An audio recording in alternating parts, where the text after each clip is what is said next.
low, 2000, baby. Eden Palms, Monterey Road, I'm a project, baby. Eagles Drive, we was at Oak Grove, barely graduated. We got Tasha, Molly, Bodie, Corbett, they gon' have to hate us. What's going on, everybody? Welcome back to another episode of the New Media Podcast. I'm your host, Yeah. We hope you enjoyed the last episode because, as always, today's going to be an even better episode. I got the whole crew with me. Everybody's in the house today, and Week 14 just got wrapped up, so it's only right that we talk about it. But, of course, before we jump into Week 14, temperature check. How's everybody doing today? Man, my bye week this week, so, I don't have to talk about the Packers today. I'm chilling. Yeah, my bye week didn't look so well, so we keep pushing. On the other hand, I lost two, man. So we have 2 losses and 1 bye week. But let's go ahead and keep it pushing. We'll go ahead and talk about the first game that kicked off Week 14 of the NFL season, which was the Los Angeles Rams at home beat the Las Vegas Raiders 17-16. Baker Mayfield game-winning touchdown pass to Van Jefferson. Man, last week, of course, we saw Tom Brady march down the field and clutch it up versus the Saints, and we acted like that's just normal for Tom Brady. Of course, nothing changes about that. That was expected for Tom Brady. But nobody came in here thinking Baker Mayfield would have led a game-winning drive. I mean, the entire night, he wasn't good at all, throwing passes over wide receivers, burning timeouts because he didn't know the plays. Of course, he's a fresh quarterback over there. And it was just these dumb plays that the Raiders were making. There's a lot of penalties that were on them, and there's a penalty, I believe, where one player smacked the ball out of Baker Mayfield's hands, and then that was 15 yards right there. And it's just there's just so many dumb plays that these guys ended up making. And then crazy because the first half, Baker Mayfield, I think he only completed 3 passes. And on the other side, I guess this ended playoff contention for the Raiders. This was a must-win game, as all their games that they had upcoming were going to be a must-win, and now they lost this game, which was very crucial to their playoff chances because they would have been behind the Jets, I believe, and now they've just thrown those chances away. And Devontae Adams not getting involved in the second half, I don't understand that. Josh Jacobs got hurt, but he was all right, and it's just this Raiders team. I just thought they were playing conservative. I feel like they were just trying to kind of win. They weren't going for the kill this game. I mean, 4 minutes left. I believe they were up still big, and for them to allow that to happen and then do a 3 and out, and then let Baker Mayfield do that to you is crazy to me. So. Yeah, I mean, Baker Mayfield outplaying Derek Carr on 2.5 hours of practice, and that to me is just crazy. Derek Carr, like Abby said, the team was playing conservative. They ran the ball 38 times. That to me is just extreme. You got a guy like Devontae Adams that only gets 3 catches in the game, and 2 of them were 35-yard catches. So 2 big plays by him. Other than that, he really didn't get much looks on the offensive side of the ball. But yeah, Raiders, man, horrible game from them. And on the other side of the ball, I feel like the Rams play fantastic on defense. They forced a couple turnovers. They got 2 picks on Carr. They kind of kept the game in touch, close for Baker Mayfield to win it. So good one from them. The energy, it seemed a little more up on the Rams side rather than them playing Matthew Stafford. Stafford looked kind of happy at the end of the game. He went to go dab up Baker Mayfield. So good one for the Rams. And Raiders, man. It's just every other week, you depend on Carr and he can't pull it off. Completing 11 passes, 100 yards, 2 interceptions. How you gonna pay this guy $38 million? And he's performing like this, and it's kind of embarrassing. So, what's the coach's name again? Josh McDaniels. Josh McDaniels. Yeah, questions about him too. So, him and Carr, man, if they can, both ride out of the Las Vegas Stadium together at the end of the season and not come back, Raiders might be looking at some good stuff next year. Yeah, I mean, this is pretty much, you guys summed it all up. This was a disappointing performance from the Raiders in general. Coming off those wins these past couple of weeks, we assumed that this team wasn't dead in the water just yet. And for them to come in on Thursday night in a short week and look like how they did, it's just unacceptable. So this is a terrible loss on them. But I feel like we're not giving Baker Mayfield a lot of credit for coming into this team on 48 hours notice. We all thought the Raiders were going to win this game, but nobody ever thought in their wildest dreams Baker Mayfield was going to come in here on 48 hours of just film and looking at the playbook and to win a game on Thursday night. I feel like, this is a good win for the Rams, but also Baker Mayfield in general himself. This is a much needed win for him for to get his confidence back up. And he's now the name starter for the rest of the season, because Matthew Stafford's not coming back, and the other two backup quarterbacks aren't necessarily good, and they're injured as well. So the Rams, I believe they just shut down Cooper Kupp today as well. We knew that 4 weeks ago he wasn't going to come back. So, this is probably just a little trial run for Baker Mayfield to see whether or not he's going to be a backup next year to Matthew Stafford, because I'm also hearing things that Matthew Stafford needs neck surgery, but he's going against that. He doesn't necessarily want to get the neck surgery. So, if he doesn't get the neck surgery, he's liable to get injured pretty badly out there and ruin the rest of his career. So, I think Baker Mayfield is just the guy maybe to test him out and see whether or not he fits the system. And I guess we'll see how he does for the rest of the year. But overall, good win for the Rams and good win for him. We'll go ahead and move on to Sunday's games. This one was a pretty much a close one. The Buffalo Bills beat the New York Jets 20-12. So, like this game, first half, like literally, I don't think teams have gone scoreless in the first half. Like both teams scoreless in the first half, like in the last 3 years, and so this game was literally close. Quentin Williams first quarter, like he was just dominant. He was all over Josh Allen. I mean, the guy, it wasn't until he got injured that Josh Allen was finally able to maneuver and hit Dawson Knox for a touchdown. But like Josh Allen didn't play up to his standards, and this Jets defense was just all over him in that first half. And Mike White, I got to give him credit, man. Like he was getting like hounded. The guy was taking some big hits, and he was making some clutch conversions, and then he got hit on one, and then Joe Flacco came in and like crazy because he got stripped. He got fumbled right there, and then that ruined the scoring chance. And I mean, the game was relatively like close, but the Bills kind of controlled it. And I mean, I got to give credit to Sauce Gardner, the job that he did on Stephon Diggs. Like this guy, he proves that he can go toe to toe with like any wide receiver in this league. I mean, I saw him bounce from Gabe Davis to Stephon Diggs a lot in this game, and I feel like he did a great job on them. So credit to him. But I mean, the Jets, I don't know, like they're looming right there, but with Miami losing games, I mean, they're still in the run. So, yeah, to me, man, you spoke about the Jets defense, man. I feel like we got to talk about the Bills defense on the other side of the ball. I feel like they played phenomenally well. They kept the team above the float with Josh Allen not having a great game, the run game not looking fantastic. So I feel like they stepped it up, but Mike White, man, he took some abuse on the field. There was a play where a linebacker just came straight down the middle and just speared him. And then I was just like, damn, it's bad. So Jets sitting at 7-6, man. They got, I think, the Chargers sitting right behind them. Who else is in contention right behind them? The Titans? The New York Jets, the Chargers, the New England Patriots, they're all kind of in the same area, 7 wins. Yeah, so these last couple of weeks, they got some tough games, so it's gonna be a tough slate for them, man. So a good one for the Bills sitting at top of the conference, and yeah. I mean, this is this game, watching it was pretty much a hard watch. Not a lot of scoring going on. The weather did have a huge part to play in that. But I mean, overall, it was the Bills. They found a way to get out a nice win and not against the Jets and not get swept this year. The Jets, I think you guys all hit around the head, with the way this the end of the season is going, with them being on the outside looking in. A couple weeks ago, they were a team that was on the inside, but the Chargers are right there with them. The New England Patriots are right there with them. So the next couple of weeks could, a couple of losses here and there can really dictate whether or not they make the playoffs or not. But the Bills, this is kind of what I expected. I expected them to be at home and win the game. Those couple of losses early on in the season to the Jets, and then of course to the Vikings, that's in the rearview mirror.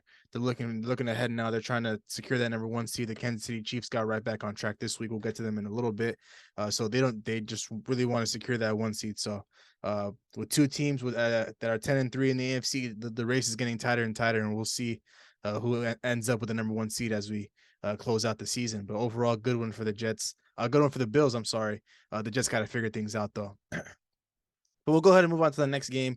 The Cincinnati Bengals beat the Cleveland Browns 23-10. I mean, I know Big H said that he was expecting Deshaun Watson to, outplay Joe Burrow, but unfortunately that wasn't the case. it's kind of hilarious, man. Like, I think the Browns' plan for the rest of the year, obviously we know they're out of playoff contention really, but their plan is to just get Deshaun Watson back to what he was, because like these last couple of games have been really rough. And of course, like that's expected for somebody that's come back on the field, but he's looked really bad.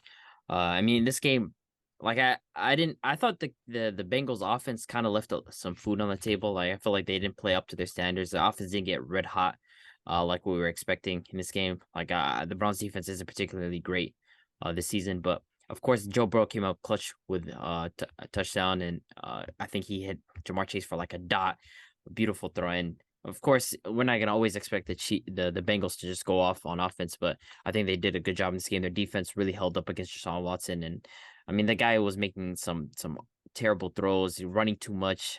Just looked like somebody who was really really rusty. So it's gonna take time, and even for Nick Chubb not to get involved, like they didn't give him the ball enough in this game, which is crazy to me.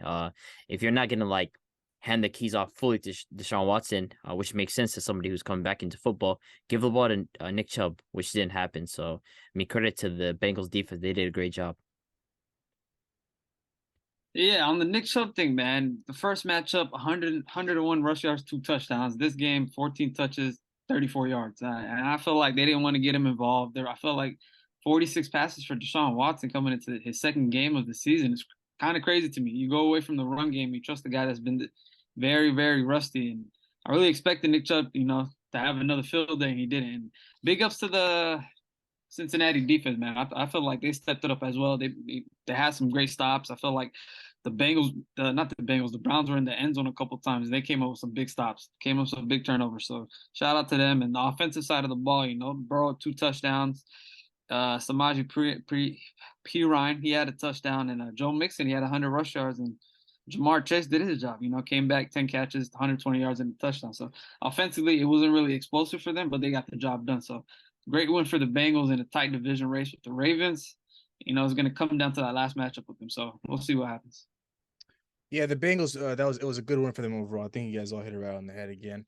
They're like the next couple of games for the rest of the season are pretty interesting. They have the Buccaneers on the road, the Patriots on the road, and they close out with 2 home games with the Buffalo Bills and the Baltimore Ravens. So right now they sit at a record of 9-5. This is a 9-4. This pretty much was a good one. They needed this one. Deshaun Watson coming back from suspension. We knew he wasn't going to play the greatest, but I got to give him credit here. He did play a little better than last week, than what he did against the Texans. It was a little better. Just wasn't necessarily good enough. Of course, a couple of reads that he made mistakes on, and it's bound to happen for a guy that hasn't played in this long. But the Bengals, this is a good one for them. They just need to keep this thing going and try to get a few out of these next 4 games. I think they got to get maybe 2 or 3 wins to secure maybe to secure the division, because Lamar Jackson he's starting to get back healthy, and right he's coming back pretty soon. Might not be this week, but next week. So they want to lock up the division as soon as possible. They don't want to be on the outside in a wild card spot. They want that division title. So overall, good one for the Bengals. The Browns, the slim playoff hope chances that they had, it's pretty much gone now. They're down there with the Raiders. But we'll go ahead and move on to the next game. An interesting one, looking at the score. The Dallas Cowboys beat the Houston Texans 27-23. I believe Dak Prescott had to march down the field and get him into the red zone, and Ezekiel Elliott punched it in for the game-winning score. But they didn't cover that 17.5 spread.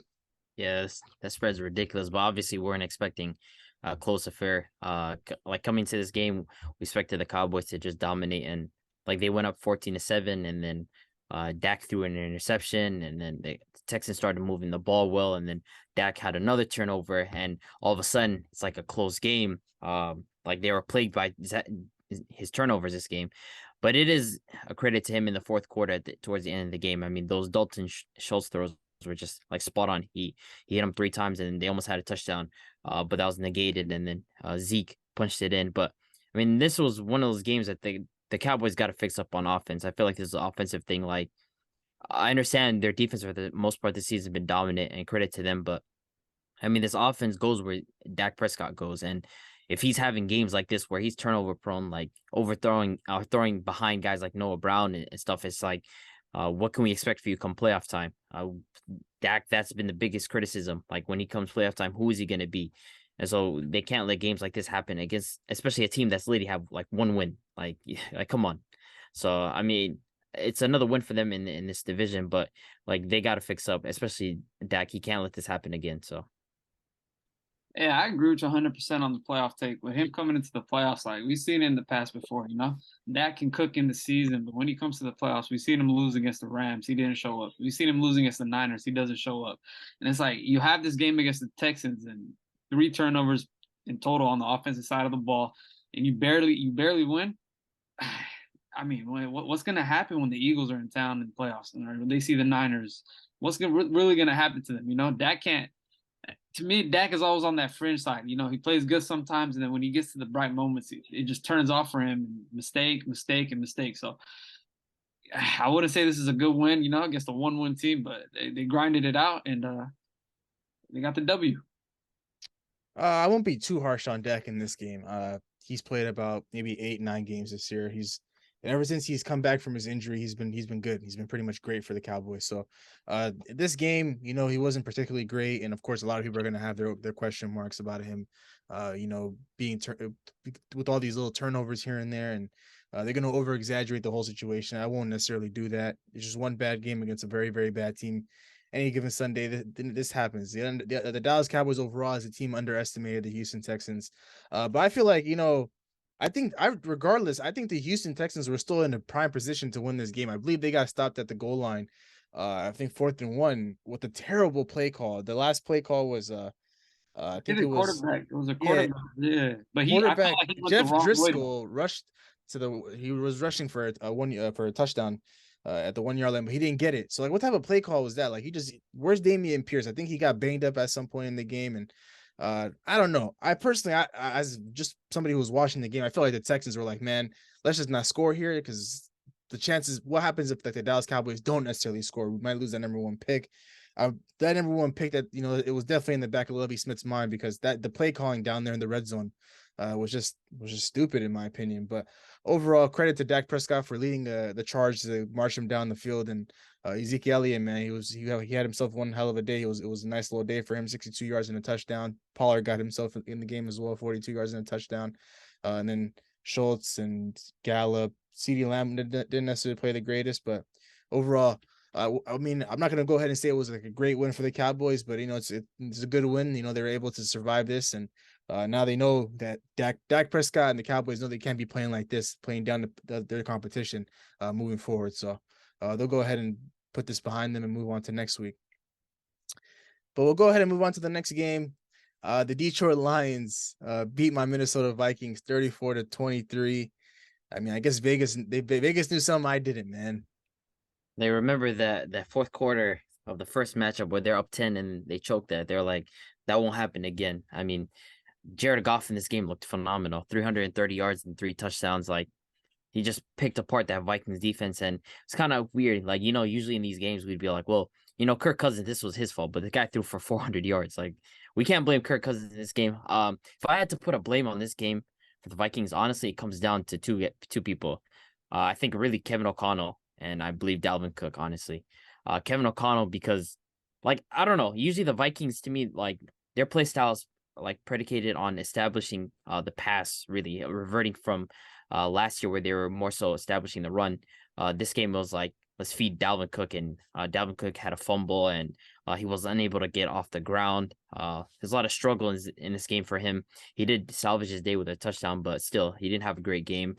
And of course, Kirk Cousins, he had a good game. Like, he wasn't at fault. And JJ, I mean, he did it again. Like, we say this every week, but he did it again. Somehow he finds a way to top his performances from the week before.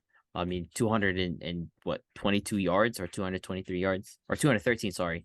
The guy was just phenomenal again and again. He does this, but it's like the Vikings defense, like this has been a criticism against them, like close games, letting teams score. Like, we remember the Mike White weeks and the Mac Jones weeks, like letting mediocre quarterbacks cook you. And for Jared Goff to come in here and just slice apart this Vikings defense, that's not a good sign at all. So. Man, what a offensive performance from Jared Goff and Kirk Cousins, man. Both guys, one guy 425 yards, 2 touchdowns, the other guy 330 yards, 3 touchdowns. They both play well, man. So to me, the outcome was the defenses. What made the difference was, the Lions had 2 forced turnovers, especially the Dalvin Cook fumble and then the T.J. Hawkinson fumble, and then just Minnesota not getting any turnovers on that side of the ball. So to me, it's just like offense played well. Although Dalvin didn't do much, 15 carries, 23 yards and a fumble, but he had a touchdown. But other than that, I feel like Dalvin got to get involved in the run game more. It got to be more schemes for him, because it looks like they're not getting that much push up front to me. It's just like Dalvin's not getting any holes. He's getting tackled in the backfield. It's not looking good. So to me, mainly defense, man. Mainly defense. They finally, Lions pushed through. They, closed out the game and they won. But it's the same thing I've been saying all year. Like, when is the Vikings going to break? And they may be at that point heading into the playoffs like this. So we'll see what happens in the playoffs with the Vikings. I mean, I feel like Vegas knew more than me this week because we didn't play Harrison Smith this week, and I thought he was going to be able to go. We didn't play our starting left tackle Christian Darrisaw, and I thought he was going to be able to go. We didn't play our starting center Garrett Bradbury. So, I mean, I'm not going to put the excuse on that, and of course, this game we absolutely got outplayed, and it was basically supposed to be an offensive battle, and we didn't necessarily hold up our end of the bargain. There was a few drives where we came up short. T.J. Hawkinson dropped a couple of passes.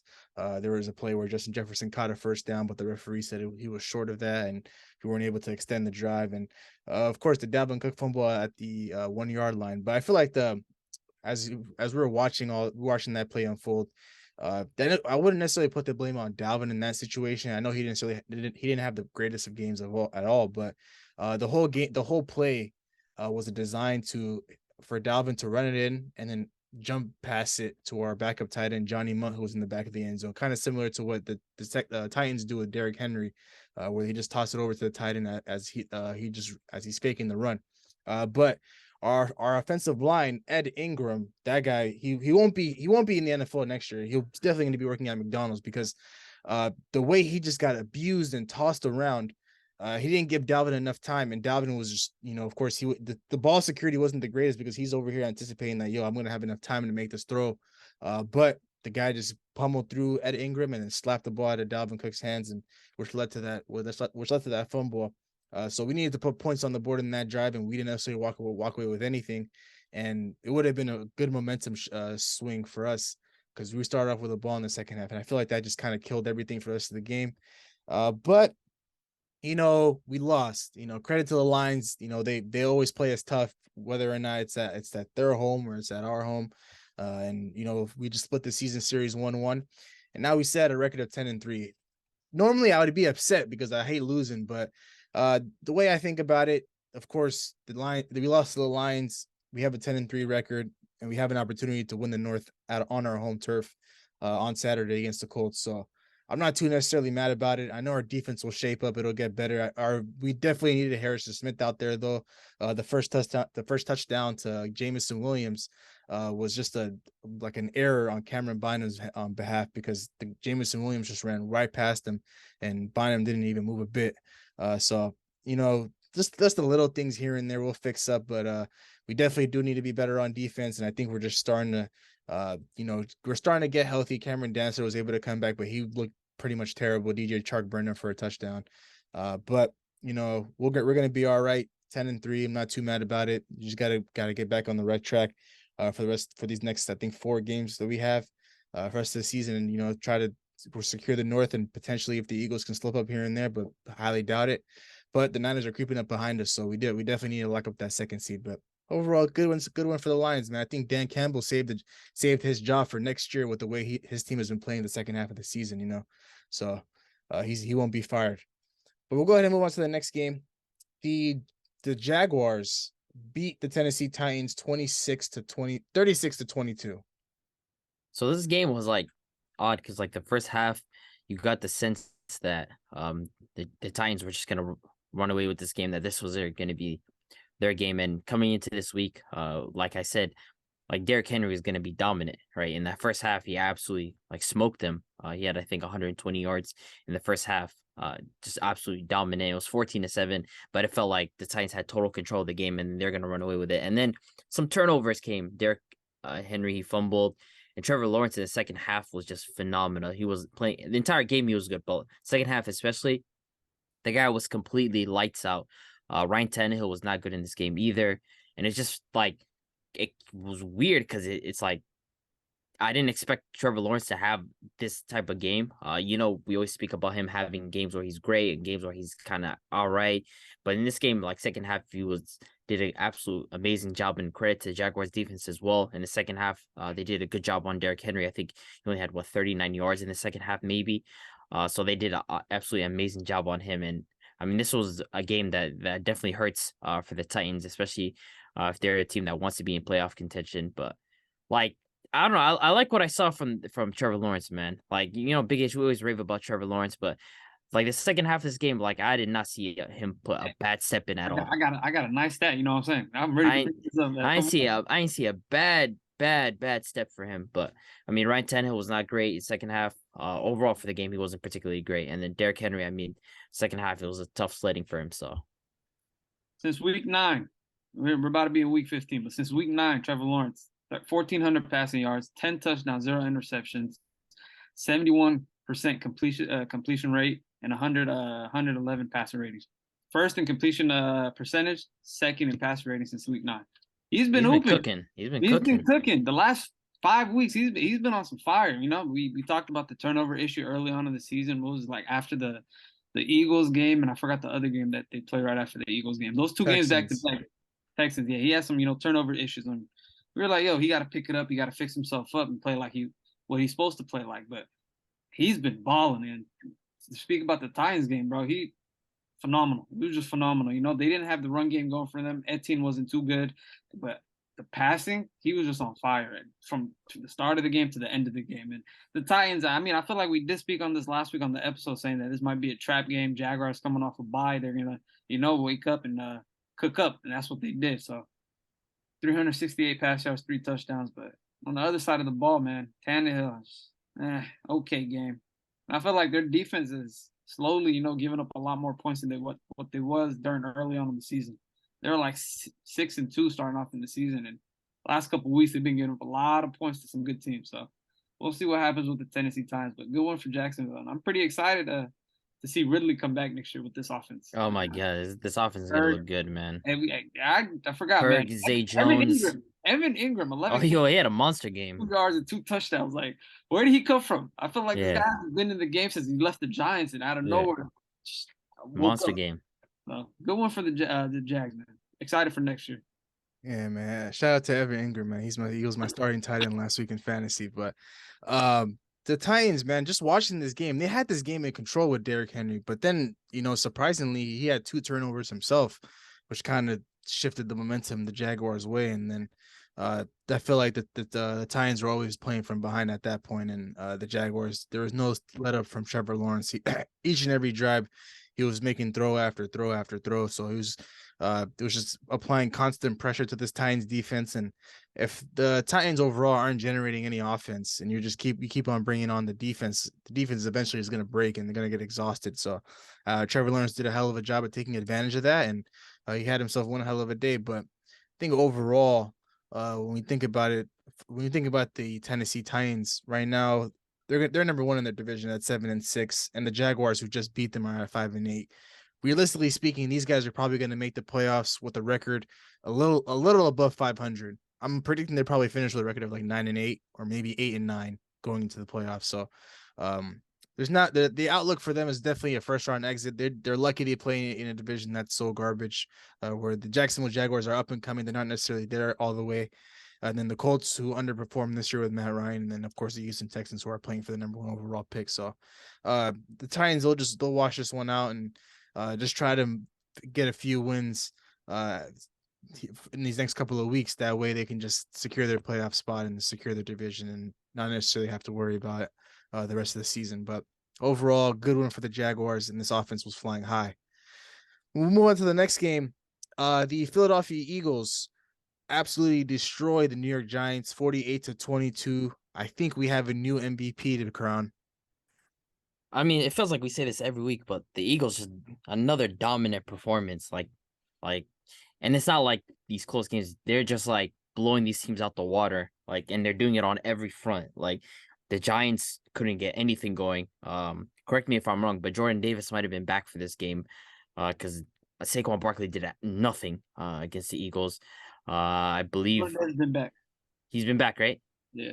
Yeah, Saquon Barkley stifled, did nothing this game, couldn't get anything going. And of course, we're not going to expect much from Daniel Jones and his Walmart wide receivers, but I mean, the Eagles offense, like they do whatever they want. Miles Sanders had a huge game, 144 yards. Jalen Hurts continues to do it on the ground and in the air, and like he's taking that top spot for the MVP. Like we were talking about it last week, and we'll get to Mahomes in a bit, but he's taking like he takes what the defense gives him. That's what I like about Jalen Hurts. What I've been seeing from him, whatever the Giants, whether they're playing him to short, whether they're giving him the run, whether they're giving him the long ball, it doesn't matter. He's just been playing to his game, and it's been a sight to see. So I mean, another good win for the Eagles, and they continue to just dominate the NFL. This team's just scary, man. It's too scary. So Miles Sanders, man. 5th in rush yards, 3rd in rushing TDs, man. This guy, he came up this season and he's just balling. I feel like him, Hurts, AJ Brown, all these guys together on the offensive side of the ball is just Devontae Smith even, man. All these guys are sitting on all cylinders. And Dallas Goedert's coming back real soon, so they're getting their big tight end option back. And the defense played phenomenally well, man. Saquon, another week where Saquon wasn't involved in the game. 9 carries, 28 yards, two receptions. Daniel Jones didn't play too. He got hurt. I'm pretty sure he got hurt.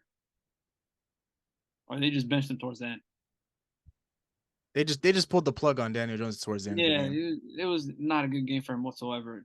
So yeah, Giants right now, like y'all said a couple weeks ago, looking at their schedule, they're kind of slipping up a lot of games.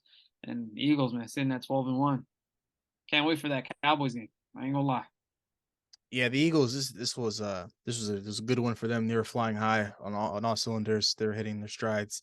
I mean, this Miles Sanders, man, this is a contract year for him. It's kind of similar to Josh Jacobs. So I'm not necessarily surprised he's balling out like this because he's trying to get another contract. But I do want to speak about the Giants. Saquon Barkley was dealing with some sort of neck injury this week, this past week going into this game, and I think they caught a break here. They did lose to the Eagles, but a team that they're competing with for that last wild card spot, Seattle lost this week, so not necessarily too bad for them. Seattle does have the upper hand on them because they beat them, but the Giants, man, they have to fix up as like ASAP because now after the Eagles this past week, they have to go into Washington and try to get a win after you just tied with them 2 weeks ago. So they need. I know Saquon Barkley, he didn't have the greatest of games due to that neck injury. That stiffness in his neck that was bothering him. But I feel like the Giants, man, the next week is pretty much going to decide whether or not they make the playoffs because the Washington Commanders had a bye week this week. So now they're coming into this game refreshed. And now it's going to be between them two and then Seattle for that last spot. And I know this upcoming game is not going to end in a tie. So they need to fix things. They need to fix up. And I feel like Saquon Barkley's due for one hell of a day this upcoming week. So we'll go ahead and talk about that game in our next episode. But overall, good one for the Eagles, man. So sitting here at 12-1. I think we're all just sitting here and waiting for that matchup with the Dallas Cowboys. It's gonna be the ultimate test to see where they're really at as a team and if they can match up with the Dallas Cowboys or if they're just head and shoulders above everybody in the NFC. So a good one for them. We'll go ahead and move on to the next game. The Ravens without Lamar Jackson and Taylor Huntley mid-game beat the Pittsburgh Steelers 16-14. like, man, Mr. Trubisky, like, you know, you better save them game checks, my guy, because this was a tough watch. Steelers, they had 4 trips into Baltimore's territory. They got 0 points from that. One was like a blocked field goal, and then Mr. Trubisky, I think he threw like 3 picks. Kenny Pickett, he got hurt with a concussion. He got hit. So, I mean, it was a tough watch for the Steelers offense, as it's been all year long. Like all year long, it's been the same story for this team. Offensively, just terrible. Whether they keep teams to 14 points or not, just impossible for them to score. Just terrible. On the other side, I mean, Tyler Huntley, with the circumstances of playing that defense, he has a serviceable game. But if Lamar Jackson can't get anything going for this Ravens offense in the air, there's no way Tyler Huntley was going to come in and anything was going to change. I mean, it's been the story for the Ravens offense all year, but good thing was the ground game was working. J.K. Dobbins, it's good to see him back and healthy. I don't know if you guys saw that long run of his. I ain't gonna lie, he looked kind of cooked, man. There's like a long run where it was like 50 yards or something like that, and he He's got caught supposed to up. he's supposed to house call that, man. He's supposed to curve take that to one. the crib, man. I ain't gonna Minka that. caught up to him like it was nothing. I ain't gonna lie. He looked cooked. Minka looked like he was jogging, so I was like, damn. I don't know. And then Gus Edwards, he got involved as well in the ground game. So I mean, Baltimore's ground game was working, and I mean, it's a much needed win in a division where they're tied with the Bengals, but they have the lead because they beat them. And so I mean, good win for the Ravens, but Steelers, I mean, their offense just reeks, man. It's gonna continue to reek, so it's tough.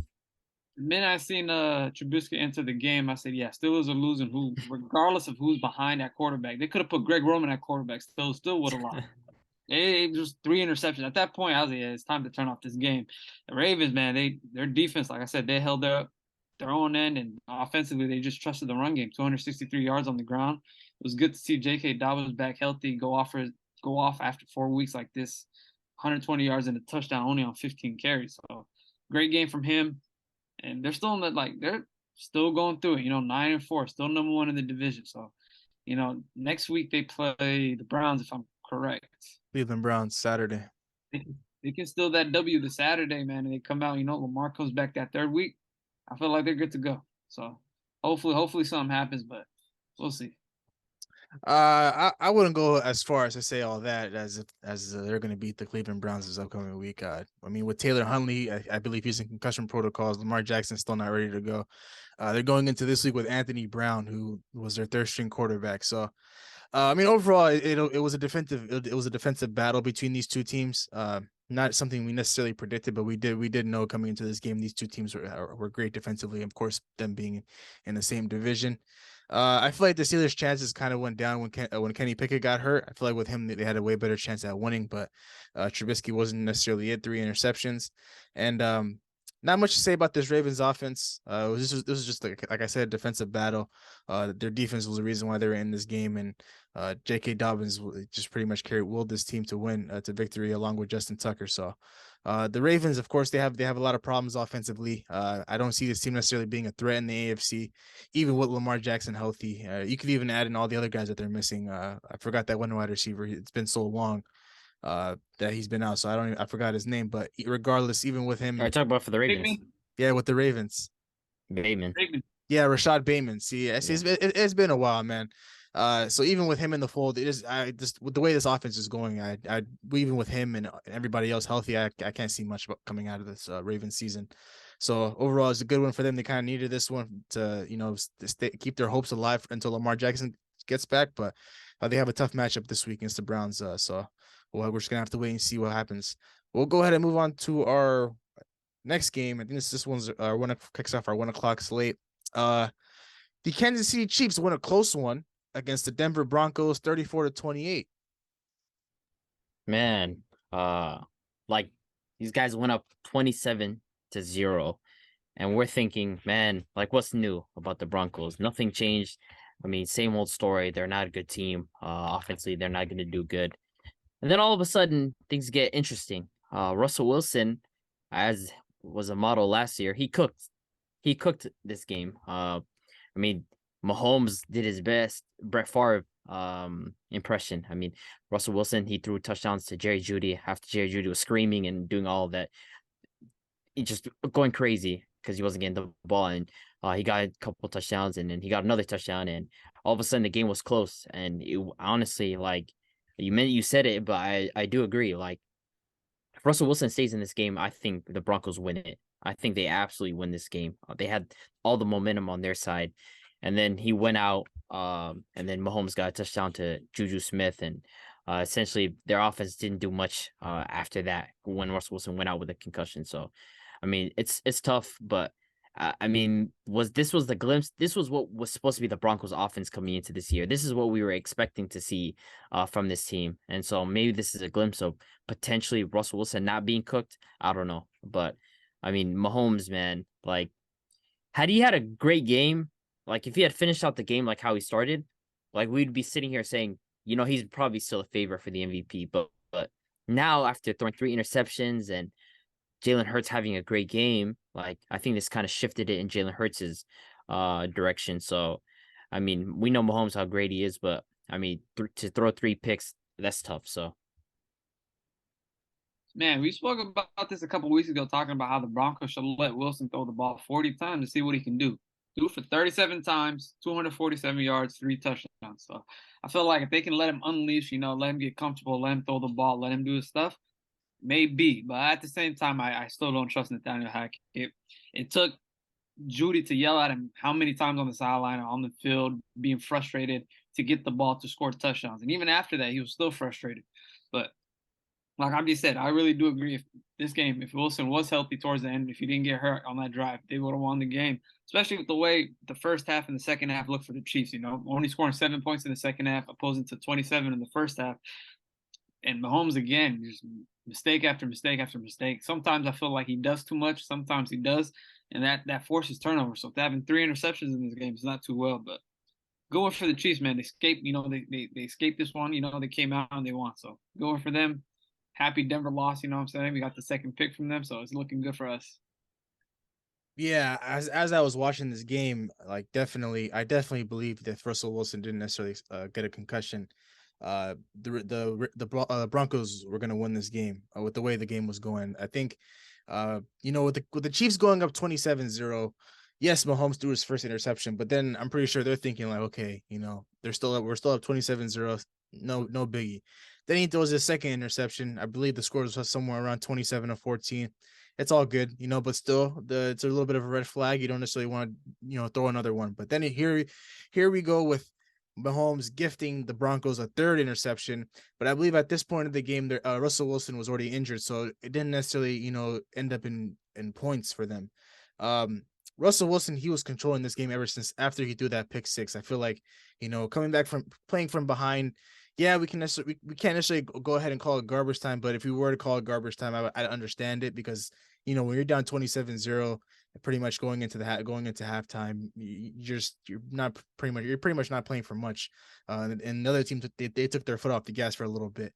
But he was able to hang in there, make some nice throws to Jerry Jeudy. He found him twice in the back of the end zone, and that third touchdown was from the backup quarterback, and he on fourth down, which was a very, very impressive throw. But overall, even after Russell Wilson went out, I was like, there's no way the Chiefs lose this game. But it's looking pretty scary for the Chiefs, man. Because with Mahomes, he's not prone to be throwing a lot, turning over the ball a lot, but sometimes it happens. Sometimes he gets carried away with himself, and he turns the ball over a couple of times and tries to make throws that he can't in windows that are just a little too tight. And also, his weapons, they did pretty well. McKinnon had 112 yards, 2 touchdowns, and Juju had 74 yards in a touchdown, and Kelsey had 71 yards, and Pacheco was good on the ground. He was good. The entire run game was good. The ground game was good. Yeah, so the entire offense was good. The defense, I believe, I'm not gonna slander the defense at all because I feel like they took their foot off the gas a little bit when the team went up 27-0, and they also, gifted Mahomes and that offense a pick six. So, I don't expect the Chiefs to lose any more games this year. So the Bills necessarily have to tighten up as well. It's going to be a clear, very close race, like I mentioned in the beginning of this episode. This is what we expect from the Chiefs, but Mahomes does definitely need to fix up because these turnovers, these silly turnovers, are kind of similar to Josh Allen, but we don't necessarily bring a lot of light to it because Mahomes is still able to find a way to win. So we won't necessarily knock him on this one, but these turnovers do gotta end. We'll go ahead and move on to a blowout. The San Francisco 49ers ruined Tom Brady's homecoming and beat the Buccaneers 35-7. Well, first off, Big Ish, I want to say thank you for the free points. There's absolutely no way that you thought this game was going to be close. I mean, coming into this game, you have an offense that's been struggling all season long with an injured offensive line going up against potentially and arguably the best pass rush in the NFL. That's literally a recipe for disaster. And as I said, the Niners just dominated them. Brock Purdy, or I think that's his name, Brock Purdy. Correct me if I'm wrong, Brock right? Purdy. Yeah, he was extremely accurate in this game. He didn't make a ton of mistakes. I feel like he was for a guy to come into this and it's only his second start, and for him to come into this game and start playing that well, solid, and just do his job. I mean, Jimmy G owes his life to Kyle Shanahan. Literally, I don't care what anyone says. This is literally proof Kyle Shanahan's system is one of the best, if not the best, in the NFL. Because Brock Purdy, nobody knew who this guy was. He's NPC. He spawned in. right? He spawned in and he's doing the job just as they need him to do.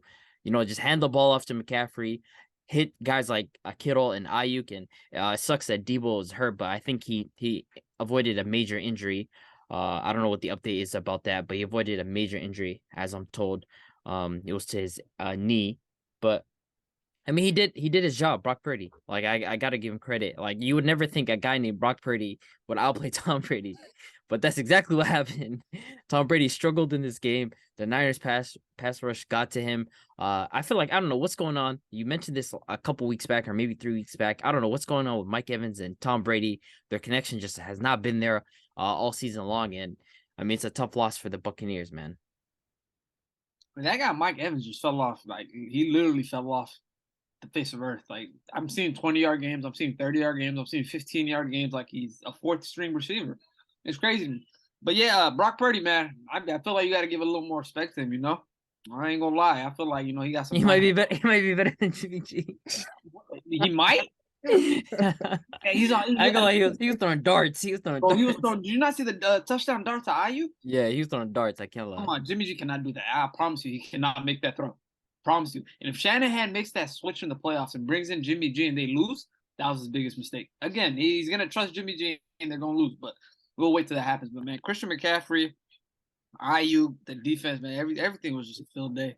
The Tom Brady fan in me just wanted to pick Tampa Bay. I just like, Brock Purdy might not be that guy this week, but I came in and showed up. 3 touchdowns in total. Nice run touchdown that he had in the end zone where he kind of, hit the crossover on the defender. So Christian McCaffrey, comeback player of the year, is looking very well for me right now. I ain't gonna lie. It's looking very well. Guy's been hooping, especially behind this top offensive line.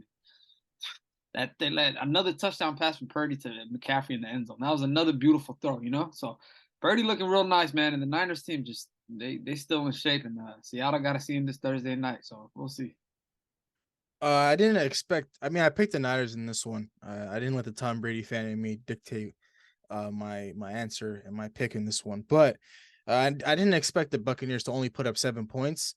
But I mean, I did think that. I did believe that Tom Brady was going to struggle heavily in this game due to the fact that he's going up against one of the best defense in the league, in my opinion, with a banged up offensive line. And with the way the Buccaneers season has been going, I couldn't confidently say like they were going to figure things out and put up at least a little bit more than 7 points or crazy amount of points to kind of keep this game close with the Niners. The Niners defense, they did what they were supposed to do. They stuffed the box. They stopped the run. And, of course, Tom Brady didn't get sacked, but the Niners defense did a great job at forcing him to, throw the ball away or, throw the ball into the dirt and make bad plays overall.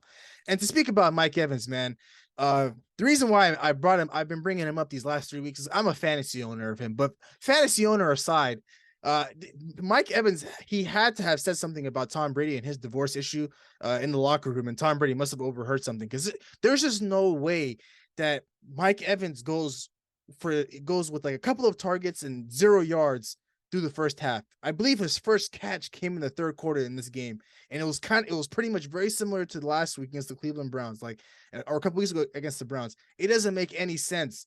I understand Godwin is your safety blanket. Yes, everybody knows that. You'd like to take the guys that are very that are in the slot and do all the dirty work in the inside of the field. But you have a 6'3", 6'4" guy in Mike Evans on the outside that can make a play against pretty much any DB in the league. You've seen this guy cook Jalen Ramsey in last year in the playoffs, and Jalen Ramsey was pretty great last year. Like, it doesn't make any sense. Why are you trusting guys like Julio Jones and Cade Otton and Russell Gage more than Mike Evans? Like, it doesn't make any sense to me. The direction of this team is lost. Of course, Tom Brady, he's the leader of this team, but he's not leading anybody in this locker room. I feel like the voice in the locker room has been lost a long time ago. Todd Bowles, he's pretty much he's been on the hot seat this entire season. He has to go.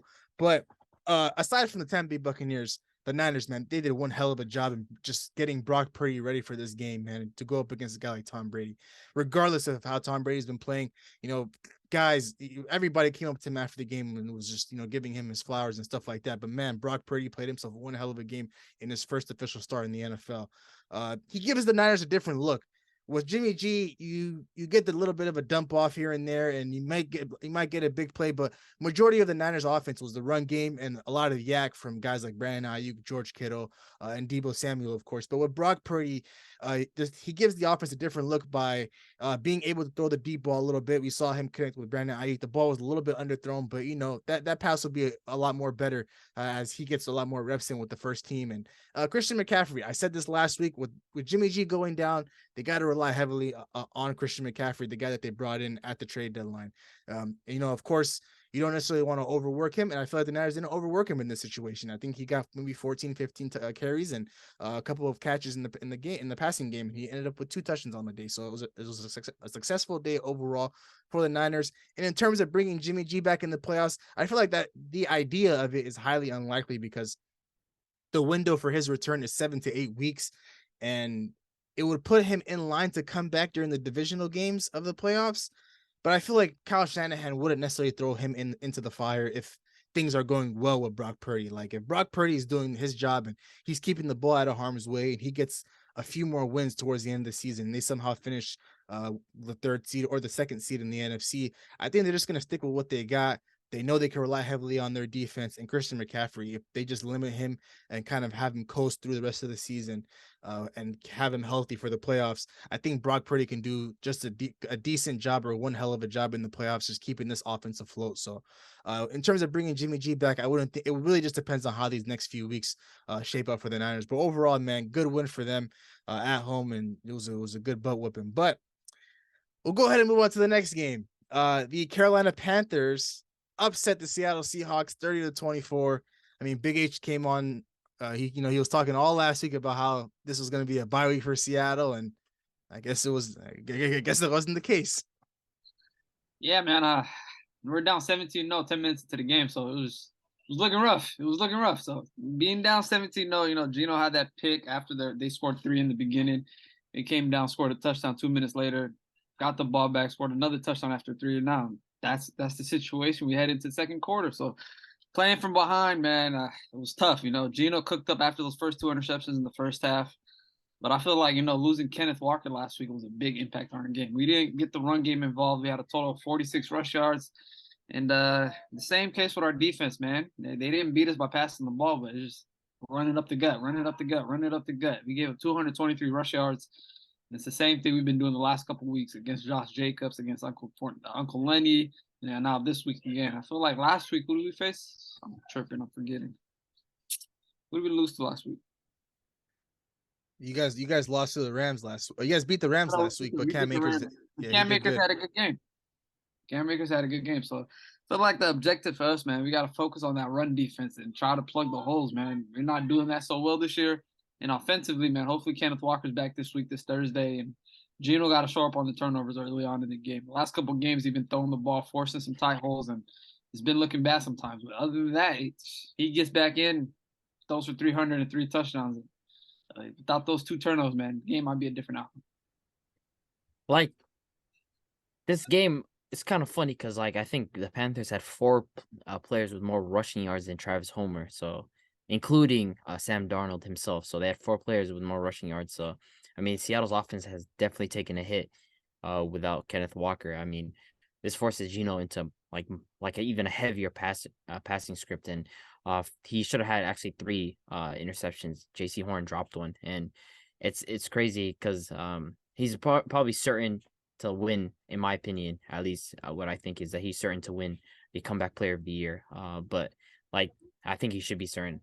We had this discussion before, but I think he should be the front runner for her. But regardless, he dropped a bad game in this one. I know the stats are gonna say, he had 3 touchdowns and 2 interceptions, but the first half, to go down that early, it just puts a whole amount of pressure on your team. And it's once you're down 17-0 and then 20-7, it's tough to climb back out of that, and especially without a running game. And Seattle's defense is it's easy to pick apart on the ground, and that's exactly what Carolina did, and they did well on defense. And I mean, you gotta chalk it up. This was just a bad game for them. So the way that I looked at this game was yes, the Carolina Panthers came in and They did what every other team has been doing against the Seattle Seahawks. You just ground and pound. You just hand the ball off to your running back, and you're guaranteed about 5-6 yards a carry. So that's going to generate a lot more offense because then you can play action out of that and you could throw the ball here and there. You know, Sam Darnold only threw for 120 yards and completed 14 of his 24 passes. So a lot of the points came from, just, Geno Smith turning over the ball and putting the Panthers in prime position to score. That's why they went down so early. But this is my concern with the Seattle Seahawks. Yes, of course, they have defensive line problems and they can't stop the run to save their lives. But Geno Smith, this is his third straight game with the turnover. He had 2 interceptions this week, one interception the week before that, and one before that.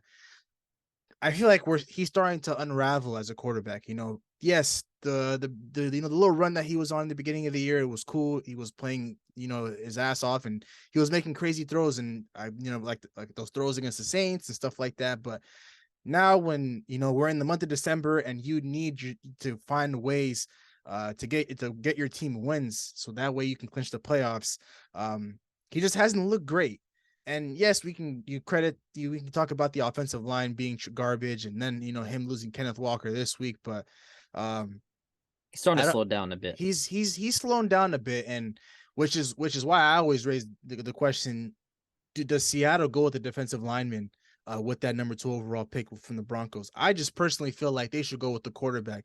Yes, what Geno Smith is doing this year is he's done one hell of a job, and I feel like if with the way that they're playing, they have to make the playoffs. There's no like ifs, ands, or buts about it. If they miss the playoffs, the season's pretty much a failure. It doesn't matter if you gave the fans a show and every game was entertaining and you exceeded expectations. Everybody thought the Seattle Seahawks were dead in the water and they're going to be in the lottery with the Houston Texans and every other team. But no, Geno Smith came in and he turned the season around and he got them 7 wins at this point in the season. And if they finished with maybe 8-9 and missed the playoffs, all of that was pretty much for nothing. Like, what's the point? Yes, you have the Broncos pick, but if you were just to tank this entire season, you would have had 2 top 10 picks, and then you could have solved both problems in one draft. Like, yes, the chances of you hitting on a quarterback and a defensive lineman in the same draft, it's tough, but at least give your franchise the opportunity to do so. And I feel like if the Seattle Seahawks right now, the only way that they can call this season a success is if they make the playoffs. And this was pretty much a terrible loss. Circling back to this game. Now they opened up the door for the New York Giants, who just got a loss, like I mentioned, against the Philadelphia Eagles. The Seattle Seahawks were supposed to come in and win this game, and they didn't do that. And we know Seattle have a home game this upcoming week against the 49ers, and then I believe they play Kansas City after that, or is Kansas City on your guys' schedule? Right So after that. yeah, so you guys play Kansas City. And then, a couple of losses, you guys might just be out of the playoffs if the Giants are able to fix up, or if the Washington Commanders are able to keep whatever they got going on. So, Kenneth Walker, I'll go ahead and end this game off on a good note. I just got the fantasy notification that he is healthy. He logged a full practice today. I'm assuming he's going to log a full practice tomorrow.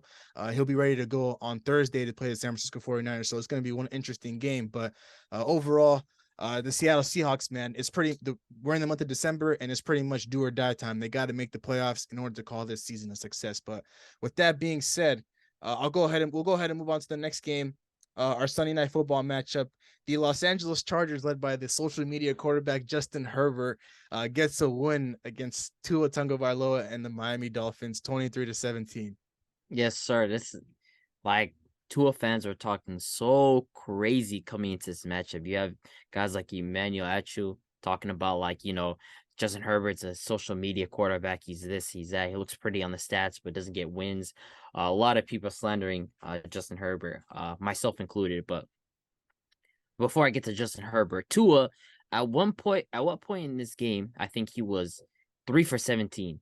So at one point in the game, he was 3 for 17 passing.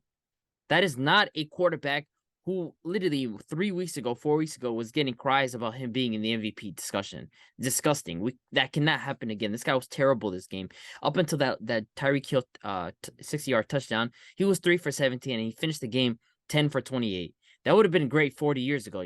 Back then when the quarterbacks had terrible accuracy, that would have been a great stat line. But we're in 2022 and we're entering 2023. And Tua, the accuracy issues came back up in this game, and it just proved exactly what I've been thinking about Tua as a quarterback. I don't think he's a particularly great quarterback. He's in a good system, And I mean, I never felt like he was like, I don't know why people even started a discussion about him and Justin Herbert, which is disrespectful to Justin Herbert. But I think this game sealed that discussion from ever happening again. But on the other hand, Justin Herbert, I mean, he was razor sharp in this game, absolutely torched that Miami defense. He got all his wide receivers involved. He got Austin Eckler involved in the passing game. Just did a phenomenal job, just picking apart this defense. And I mean, all credit to Justin Herbert, man. There's been a lot of talk about him being a social media quarterback, him looking good on the stats, but he did exactly what he needed to this game. Just absolutely eviscerated this Dolphins defense. So shout out to him. Good win by the Chargers, man. A lot of folks, man, kept on saying Tua's this, Tua's that. He's better than Jay Herb. He's better than Hurts. He's better than Burrows. Slow the horses down. Slow the horses down. The guy entered second half of 25 passing yards. That's, to me, is kind of embarrassing. And I feel like Mike McDaniels, you know, he's a great coach that is hiding Tua's worst capabilities, man. The system works perfectly fine with Tua, with Waddle and Tyreek Hill, but with Waddle going down injured these last couple of weeks and him not being involved in the offensive game, it's not looking too well with Tua. It's not looking too well with Tua. And it just reminds me how Kyle Shanahan deals with Jimmy G. He puts him in certain situations, certain predicaments. He knows how to put him in a great situation and play him well. But in all ends well, it's never going to come well. They're going to fail with it. And I really believe Tua is not that type of quarterback. He's not a top 8 quarterback. He's not a top 10 quarterback. I don't believe he has the arm to throw downfield. It's tough for me to watch. It's tough for me to see that against the Chargers. He struggled against the Chargers. They're missing Derwin James. They were missing Boza. They were missing 2 of their top corners. These guys are missing a lot of their star players on the defensive end, and they couldn't get anything on the defensive end. So great win for the Chargers, fighting for playoffs. And Miami, let me see the schedule. They got some interesting Bills, games. Patriots, Jets, and Packers. They're right in the thick of things with some interesting games, so we'll see what happens. But Tua, man, ain't that guy. And for Herb, man, came in another phenomenal game. 40, I think he threw again 46 times.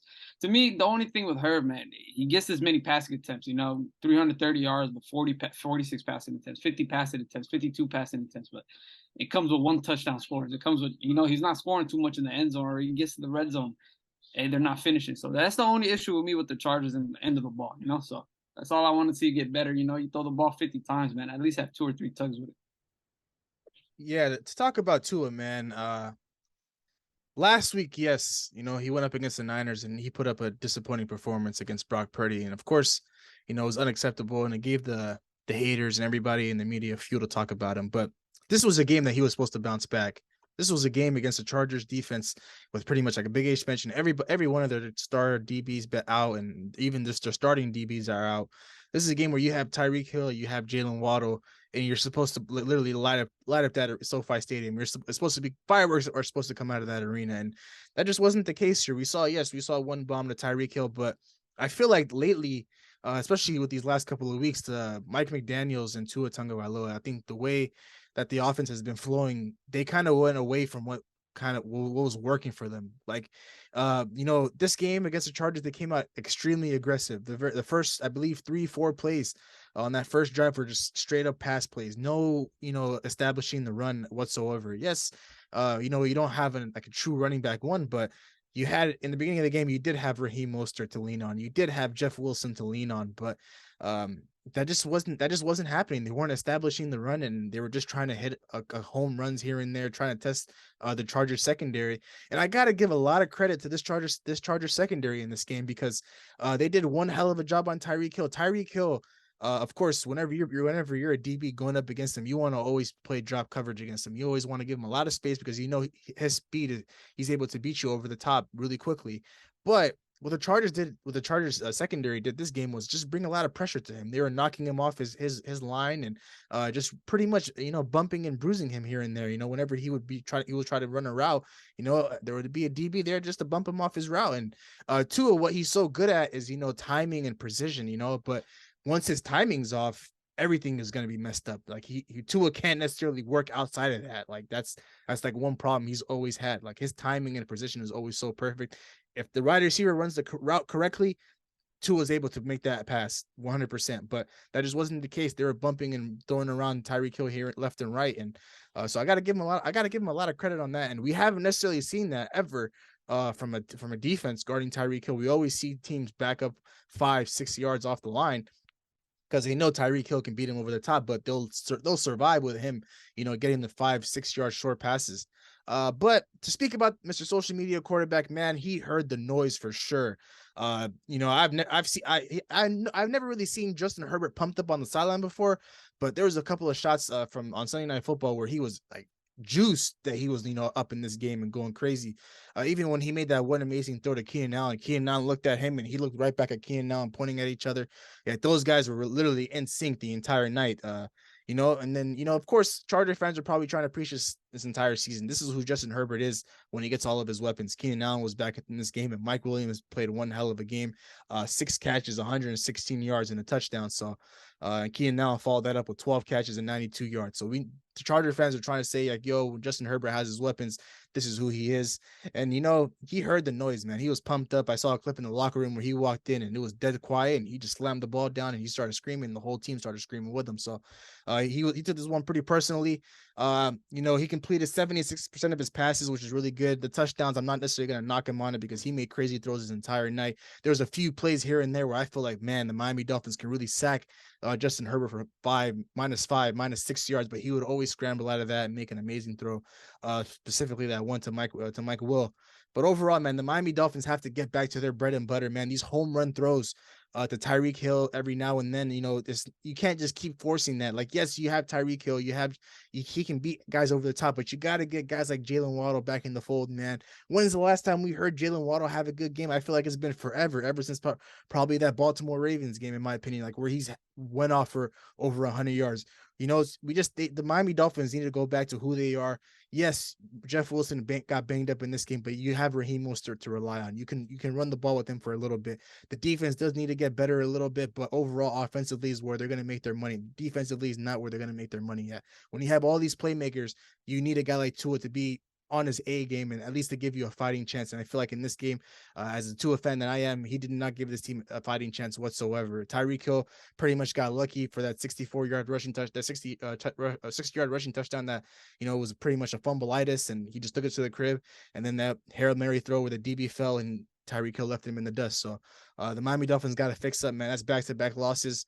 I let the Brock Purdy loss go because the Niners are a good defensive team, but the Chargers, Tua had to come in and win this game, but he just didn't do that. And they have an interesting rest of the season on them, especially them being in a very, very tight divisional race with everybody in the division, where you have the Bills who are going crazy at number 1, and then the Jets and the Patriots are right there with them. So they got to fix up. But overall, good one for the Chargers, man. They're trying to get Justin Herbert into the playoffs. This for the rest of the season. We're just gonna have to wait and see. But we'll go ahead and close things out with our last game of the night. The New England Patriots get a win in Arizona, 27-13. Kyler Murray tears his ACL on the 3rd play of the game. I feel like when we say like adding insult to injury, this was adding injury to insult for this game. I mean, of course, we've been criticizing Kyler Murray all season, but we don't wish injuries on any players. But I mean, like that, I feel like this is the game where like it sealed Cliff Kingsbury's job. Like I knew, we all had a feeling that he's probably going to be done after this season. I don't see him coming back. I see them firing him after the season, but like this was the game for me. Even after Colt McCoy stepped in, I feel like he did a pretty decent job when he stepped in initially. They were up 13-10. They could have been up 16-7, but bad play calling and bad time management caused that. So there was really 13-10. And as the game wore on, like they just couldn't get anything going offensively. I mean, Hopkins had a fumble. I think James Conner had a pretty good game in my opinion, but penalties, just overall from coaching to penalties, just concentration, just like it just wrapped up to me, just summed up how the season is going for the Cardinals. Like it was a tough watch in that second half of this team. Like they struggled. And the other side, I mean, Mac Jones and his vanilla stat lines, his little, like his cute 235 yards and no touchdowns and his one interception, like his little cute stat lines, his Zach Wilson and Big Brother stat lines. That's what he always gets every night. But I mean, he did what he had to do. I did see, I think, a shot of him yelling at the sidelines which I feel like has happened a lot this season. I don't know what's going on between him and Matt Patricia, but like it's been an ongoing theme, just yelling at the sidelines between those two. And I mean, defensively, they did a great job. Second half, I feel like they clamped up. Marquise Brown didn't do anything. James Conner had a good game. Hopkins had a 70 yards, but a fumble that was scooped up for a touchdown. So, I mean, good one for the Patriots. I'm not gonna lie to you. The minute I heard Kyler Murray got hurt, I didn't watch the rest of the game. So I'm pretty sure I picked the Patriots. I'm You pretty did. happy to get the W. You did. know me, I was never gonna pick the I Cardinals. mean, I picked the Cardinals, like, but I can't expect the ACL tear. So, You know, I mean, You we can't can't call it out, we can't people. predict that, man. Yeah. Come on. And you know me, I always been a big Kyler Murray hater, but I don't wish injury on nobody. So hopefully he gets healthy, man, gets back to the game and starts performing better. It's tough, end of the season and gets hit with ACL injury. But Patriots, man, like I said, I looked at their schedule. They're right there. They needed this W and they got it. So good one for the Patriots.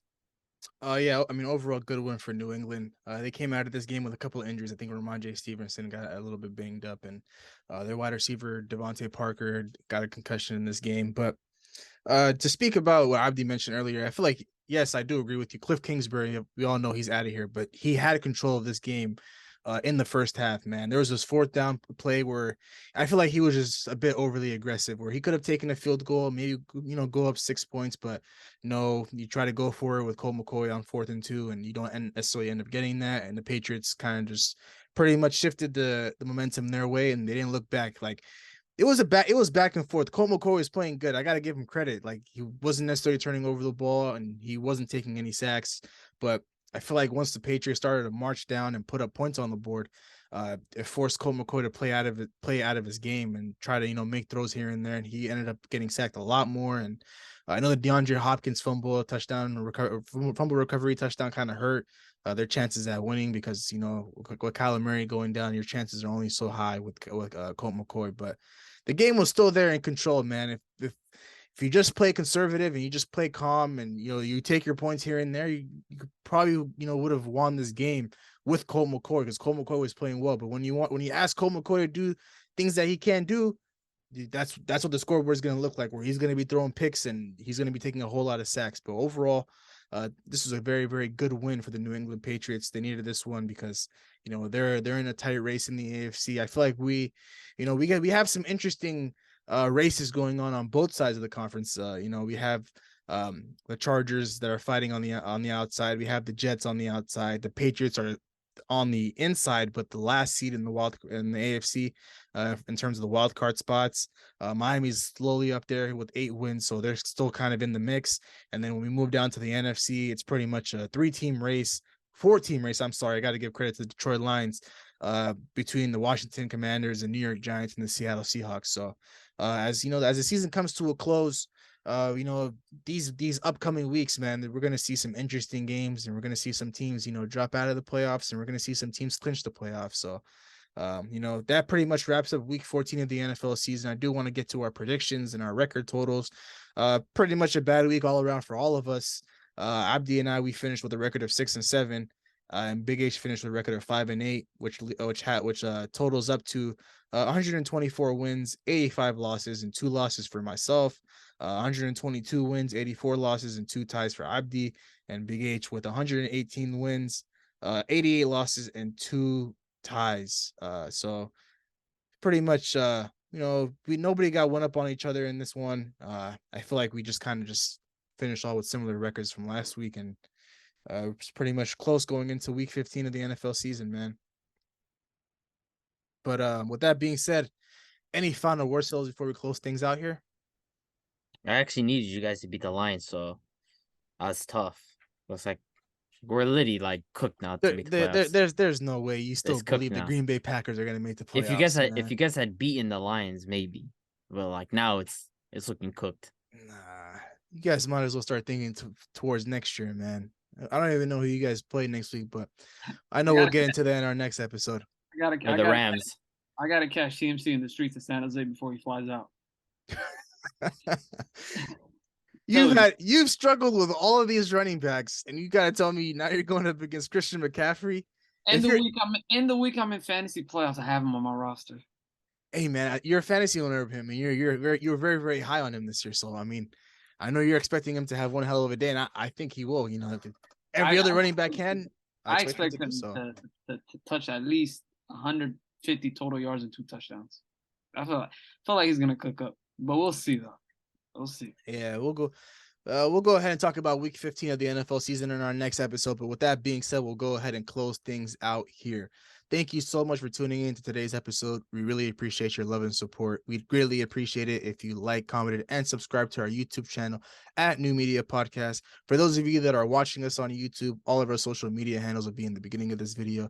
And if you're listening to us on Apple and Spotify, if you go to our Instagram page at New Media Podcast, you'll be able to navigate yourself to all of our social media handles there. So once again, thank you so much for tuning in to today's episode. And of course, we'll see you guys in the next one. Peace. Record a new hit, then we making us a film. Wouldn't sign a deal if I got a couple mil. Been in the lab, now they throwing out deals. Me and now Lakes, now that's overkill.